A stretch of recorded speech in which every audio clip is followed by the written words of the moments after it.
तीन हंसने वाले बिच्छुओं की कहानी। दोस्तों, आपने कई घरों में लाफिंग मॉन्क्स की मूर्तियां जरूर देखी होंगी या किसी को गिफ्ट में दी होगी। आज की कहानी उन्हीं चीन के तीन सदा हंसने वाले बौद्ध बिच्छुओं के बारे में है, जो आपको भी जीवन में खुश रहने और हंसने का महत्व सिखाएगी। एक बार प्राचीन चीन में तीन प्रौढ़ भिक्षु रहते थे। उनके नाम आज किसी को भी याद नहीं है, क्योंकि उन्होंने कभी भी किसी को अपने नाम बताए ही नहीं थे। उन्हें केवल तीन हंसते हुए भिक्षुओं के रूप में जाना जाता है। वे हमेशा एक साथ यात्रा करते थे और हंसने के अलावा और कुछ नहीं करते थे। उनके हंसने और दूसरों को हंसाने की यात्रा कुछ ऐसे शुरू हुई। वे एक गांव या कस्बे में प्रवेश करते हुए उसके मुख्य चौराहे के बीच में खड़े हो गए और धीरे धीरे हंसने लगे। वहां रहने वाले और काम करने वाले लोग और राहगीर उन्हें अनदेखा नहीं कर रहे और धीरे धीरे उनके साथ हंसना शुरू कर दिया। उन्होंने ये काम जारी रखा जब तक कि एक हंसने वाली छोटी भीड़ नहीं बन गई और अंततः हंसी पूरे गांव और कस्बे में फैल गई थी। और इस तरह पूरे गांव को हंसाकर खुश कर वे तीनों वृद्ध भिक्षु अगले गांव में चले गए। उनकी हंसी उनकी शिक्षा और प्रार्थना का एकमात्र जरिया था, क्योंकि उन्होंने कभी किसी से बात नहीं की। उन्होंने पूरे चीन में बस यही स्थिति पैदा की। वे लोगों से प्यार करते थे और उनका सम्मान करते थे। लोग ऐसे आध्यात्मिक शिक्षकों को पहले या बाद में कभी नहीं मिले थे। उनका मानना था कि जीवन को हमें खुशी और आनंद के बड़े अवसर की तरह स्वीकार करना चाहिए। उन्होंने किसी प्रकार के लौकिक मजाक की खोज की थी, इसलिए उन्होंने कई वर्षों तक यात्रा की और हंसते हुए पूरे चीन में आनंद और खुशी फैलाई।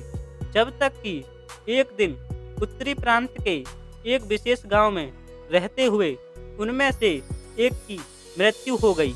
लोग चौंक गए थे और दूर दूर से भागते हुए आए थे। इस अलग से दिन के लिए खेतों को छोड़कर केवल अन्य दो भिक्षुओं की इस नाटकीय घटना पर प्रतिक्रिया देखने के लिए। सभी लोग उम्मीद कर रहे थे कि वे दुख दिखाएंगे या रोएंगे, और पूरा गांव उस स्थान पर आ गया जहां तीन भिक्षु थे, दो जीवित और एक मृत। सबके आश्चर्य के बीच शेष दो भिक्षु केवल जोर से हंस रहे थे। वे हंस रहे थे और हंसे ही जा रहे थे और रुकने का नाम नहीं ले रहे थे। कुछ लोग जो सहायता कर रहे थे उनके पास पहुंचे और उनसे पूछा कि वे ऐसा क्यों कर रहे हैं। उन्होंने क्यों अपने मृतक मित्र के लिए बिल्कुल भी शोक नहीं जताया। और इस एक बार भिक्षुओं ने वास्तव में प्रतिक्रिया व्यक्त की। कल आपके गांव के रास्ते में उन्होंने शर्त लगाई थी कि हम में से जो भी भिक्षु अन्य दो से पहले मरेगा, बाकी के दो उसके लिए अपनी हंसी नहीं खोएंगे। उसने एक वसीयतनामा भी तैयार किया था, जिसमें मृतक को चिता पर डालने से पहले मृतक को धोने और उनके कपड़े बदलने की परंपरा थी।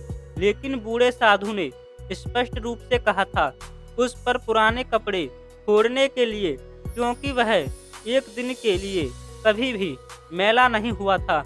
उसने कहा था कि मैंने कभी भी इस दुनिया की किसी भी गंदगी को अपनी हंसी के माध्यम से मुझ तक नहीं पहुंचने दिया।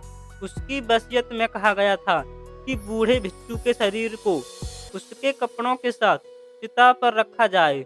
उसके अंतिम संस्कार के दौरान वही पुराने कपड़े उस मृत शरीर पर थे, और जैसे ही आग जली और उसके कपड़ों को जलाना शुरू किया, हर कोई हैरान रह गया कि अचानक 100 रंगों की आतिशबाजी ऊपर और नीचे और सभी दिशाओं में फटने लगी, और आखिरकार वहां जमा हुए लोग भी उसकी हंसी में शामिल हो गए। शायद एकमात्र कारण है कि हम इस धरती पर हैं, ताकि हम हंस सकें और खुश हो सकें और कभी भी आनंद और हंसी का अनुभव करना बंद ना करें।